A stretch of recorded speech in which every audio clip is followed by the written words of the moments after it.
Today I want to talk to you about how to get better at something when you're at an intermediate skill level. So you're past the beginner stage and you want to get better at something, be it drawing or anything else really. I want to talk to you about that. And the short answer is deep practice. If you want to know what that is, hang on. So when you're a beginner artist, advice that you will often hear is practice, practice, practice. Just do it every day and just continue doing it. And that's really great advice when you're a beginner. So there's nothing wrong about that at all. But you will see that once you've passed the beginning stages and you've progressed a little bit, that your progress will slow down. If you just keep practicing, you will realize that at some point your progress is not as fast as it used to be. And that's just a natural process. To illustrate this, I drew a wonderful learning curve. So what you can see is here on the y-axis you have your skill, and then on the x-axis is your time, and here is your idealized learning curve. So up here would be 100% of the skill, probably not really going to reach it 100%, but over time you're getting closer to it. But as you can see in the beginning, you're going to progress a lot faster, so this curve is more steep than later. And that's just a natural process. That's going to happen. So when you're at this stage, your drawing might look something like this. And then as you get better, maybe here, your drawings may look something like this. And then, when you're maybe here, maybe that's where you get. Yes. So the first step that you want to do is be clear on what your goal is. Now, usually you will know what you want to be good at, but it's very important to be aware of it. So if you're not aware of it, try to become aware of it. Because there is a huge misconception that experienced artists are good at everything. And I get to experience that a lot when people ask me, hey, can you draw this? And I feel like, yeah, I could probably, but I'm not very experienced with it. So it'll take me a long time. There'll probably be a lot of trial and error there. I mean, I guess I'm at an advantage to someone who is not drawing at all, but it's not easy for me. So yeah, what I'm trying to say is be clear on your goal and what exactly it is that you want to improve on. So for the second step is be aware of what the skill is that you want to improve on. So analyze what the things are that you're good at and then what you're lacking to get to that goal that you define first. So yeah, just look at the mistakes that you make and just be honest with yourself. But don't beat yourself up about the mistakes that you make, but just be honest about the things that you're still lacking to get to where you want to be, because that's an essential step, obviously, to take. So it could be when you're at an intermediate drawing level, could be that you need to learn more about perspective, about proportions, anatomy, about lighting and values. It could be composition, any of the basics, but it could also be line work. Or, maybe you're not happy with your level of creativity. Maybe, that's aside from skill level maybe, but still it's something that you want to improve on. So, just identify where you're lacking and that's where you want to start. So once you've identified what you're lacking and what you want to improve on, now it's time to practice deeply or deliberately. So deep practice and deliberate practice, they're not normal kinds of practice where you just mindlessly do whatever it is that you're doing. So what exactly is deep practice? Deep practice is a very focused, full attention to what it is that you're doing. And you're focusing a lot on the mistakes that you're making, trying to correct them as you go. It's a very slow process. Also, it's highly targeted. So it's not just doing everything at once with full attention, but really focusing on something. So you focus on something specific, look for errors, do it very slowly. That just in a nutshell. So now the first part of deep practice really is looking at what you're trying to do as a whole. So look at the whole process of it and then try to divide it in smaller chunks. Just, if you're thinking about learning to practice or practicing a sport and there are certain movements for that sport, try to divide it into those small chunks, like how to move your arms. I mean, I didn't really have an example here in mind, but just try to divide it into small steps. So if we take the example of drawing again, and more specifically drawing a portrait, then the small steps of the process could be getting roughly down the proportions of the face that you're trying to draw, then refining those rough sketches, and eventually putting in all the details and, correcting the values and all of that. So you basically go from rough to fine in different steps. So if we take my work as an example, when I draw a portrait, I have a tendency to misjudge proportions. So usually what I do is draw noses longer than they really are. So for me, it would make sense to focus on the first step, the rough sketching, and then also refining the sketch. So that's where I need to,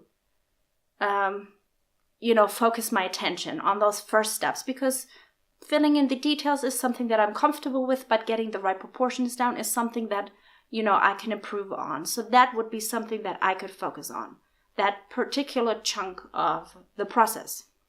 So then once you've identified the single step, the single chunk of the process that you want to improve on, that's when you practice exactly that with full attention, with total focus. So this is definitely not the time to have the TV running in the background, half watching your favorite TV show or something on the side. This is really when you focus on the thing that you're doing, because you really want to be able to identify the mistakes when you're making them and how you're making them and how you can correct them. So it's really, highly focused work at this point. So the mistakes that you're making, there are your guidelines here. So you focus on doing what you're doing, you identify the mistake, and then you redo it until it gets better and better. So that's basically the process here. And you do it very slowly and focused. And this is really important. The fewer mistakes you make, it could mean that your learning process is also slowing down. So you really want to make mistakes to see what you need to improve on, because obviously if you were perfect at it, you wouldn't have to improve. So the mistakes is really the thing that you're looking for here, and trying to redo it better to eliminate them. But of course, there's also such a thing as too many mistakes. If you keep failing constantly and you basically don't know what you're doing anymore, that's a sign that you're just, doing something that is too hard, that you should take a step back, maybe lose some of the variables and kind of make it a simpler task so that you're failing maybe 20 to 40% at a time. That's a number that Daniel Coyle, author of The Talent Code, a wonderful book on deep practice, I'll link it down below. Daniel Coyle says 20 to 40% of the time, if you fail, make mistakes 20 to 40%, that's a good number. That's the sweet spot, as he says. So as you can tell by now, deep practice or deliberate practice is a very exhausting process. It's slow and it takes a lot out of you. And that is for a very good reason. And the reason is that when you do something with full attention and very slowly, that helps your body to build myelin. And myelin is a neural insulator. So myelin, as a neural insulator, wraps around the nervous fibers, or the axons more specifically, if I'm not mistaken. And it makes the signals through the nervous fibers stronger and faster. Because everything that you really do is happening by communication of your brain with the specific parts of your body. So they're communicating through your nervous fibers.